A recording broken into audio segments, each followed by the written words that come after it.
Au nom du Père et du Fils et du Saint-Esprit, le Seigneur soit avec vous et avec votre esprit. Évangile de Jésus-Christ selon Saint Luc. Luc chapitre 6, du verset 39 au verset 45. En ce temps-là, Jésus disait à ses disciples en parabole: un aveugle peut-il guider un autre aveugle? Ne vont-ils pas tomber tous les deux dans un trou? Le disciple n'est pas au-dessus du maître, mais une fois bien formé, chacun sera comme son maître. Qu'as-tu à regarder la paille dans l'œil de ton frère, alors que la poutre qui est dans ton œil à toi, tu ne la remarques pas? Comment peux-tu dire à ton frère: frère, laisse-moi enlever la paille qui est dans ton œil, alors que toi-même ne vois pas la poutre qui est dans le tien? Hypocrite, enlève d'abord la poutre dans ton œil, alors tu verras clair pour enlever la paille qui est dans l'œil de ton frère. Un arbre bon ne donne pas de fruits pourris. Jamais non plus un arbre qui est pourri ne donne de bons fruits. Chaque arbre, en effet, se reconnaît à son fruit. On ne cueille pas des figues sur des épines. On ne vendange pas non plus du raisin sur des ronces. L'homme bon tire du bien du trésor de son cœur qui est bon, et l'homme mauvais tire le mal de son cœur qui est mauvais. Car ce que dit la bouche, c'est ce qui déborde du cœur. Acclamons la parole de Dieu. Louange à toi, Seigneur Jésus. Bien-aimés frères et sœurs, voici l'évangile de ce 8e dimanche du temps ordinaire de l'année C, que nous venons d'entendre et qui est proposé à notre méditation. Alors, qu'allons-nous retenir pour notre croissance spirituelle, humaine et sociale?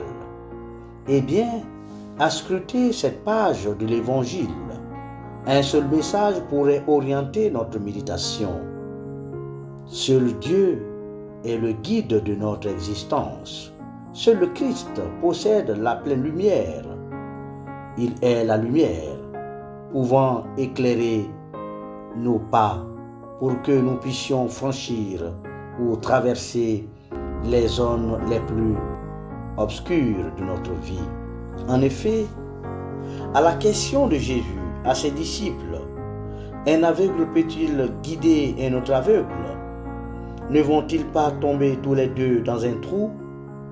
Bien-aimés, arrêtons-nous sur l'aveugle. L'aveugle, c'est une personne qui a perdu la vue. C'est celui qui est plongé constamment dans la nuit ou dans les ténèbres. C'est quelqu'un qui a besoin d'un autre pour se déplacer. C'est celui qui a besoin d'un guide. Autrement dit, c'est un individu qui est dépendant d'un autre. Mon frère, ma sœur, la question du Christ doit trouver écho dans ta vie chrétienne. Ainsi, il est clair que tu puisses te demander: qui est celui qui guide mon existence? En qui j'ai mis ma confiance? En qui j'ai confié mon existence, ma vie? Bien-aimés, ce dimanche, le Seigneur nous invite à une conversion du regard, le regard sur nous-mêmes et sur les autres. Le Christ est venu dans notre monde comme la lumière qui éclaire nos chemins. Il s'offre comme maître et seigneur de nos vies. Suivre le Christ donc, c'est se laisser envahir par la lumière de l'Évangile pour mieux opérer les choix de nos vies. C'est faire l'expérience de sa proximité dans les événements les plus désespérés et désespérants de notre vie. Bien-aimés, se laisser guider par un aveugle, comme nous le dit Jésus dans l'Évangile, c'est se laisser éclairer par les lumières de notre cœur, voulues par nous-mêmes, ou les lumières voulues par le monde. Orgueil, méchanceté, injustice, corruption, mensonge, etc. Oui, les lumières de ce monde sont plus nombreuses, mais en Jésus, il n'y a qu'une seule lumière, celle de la vérité qui découle de l'amour.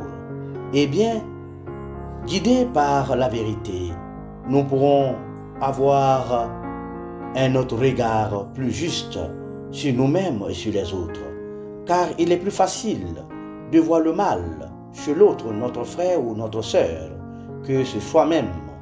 C'est pourquoi Jésus déclare: car tu as regardé la paille dans l'œil de ton frère, alors que la poutre qui est dans ton œil à toi, tu ne la remarques pas. Comment peux-tu dire à ton frère: frère, laisse-moi enlever la paille qui est dans ton œil, alors que toi-même ne vois pas la poutre qui est dans le tien? Hypocrite. Bien-aimé, ce qui est engagé par les propos de Jésus ici, c'est le vivre ensemble. C'est la vie fraternelle vécue avec lucidité et sincérité envers nous-mêmes et envers les autres, dans nos communautés, dans nos maisons, dans nos familles, au quartier ou au service. Eh bien, le plus souvent, nous nous érigeons en donneurs de leçons vis-à-vis de nos frères et sœurs, alors que nous avons nous aussi des faiblesses. Le mieux, c'est de faire la place au Christ, qui est capable de nous transformer de l'intérieur et transformer nos regards subjectifs et nos mauvais comportements qui peuvent détruire les autres et nous détruire nous-mêmes. Mon frère, ma sœur, laissons-nous donc habiter par le Christ, qui pourra nous conduire à la pleine lumière de la vérité sur nous-mêmes et sur les autres. Ainsi, avec Jésus comme guide, maître et sauveur, nous pourrons apprendre, accepter nos différences. Car Jésus est la véritable lumière de notre vie qui nous permet de découvrir la beauté et la bonté de chacun de nous. Puisse le Seigneur nous éclairer afin que nous puissions nous accepter les uns les autres pour une vie d'ensemble meilleure en prenant soin de nous et des autres. Amen.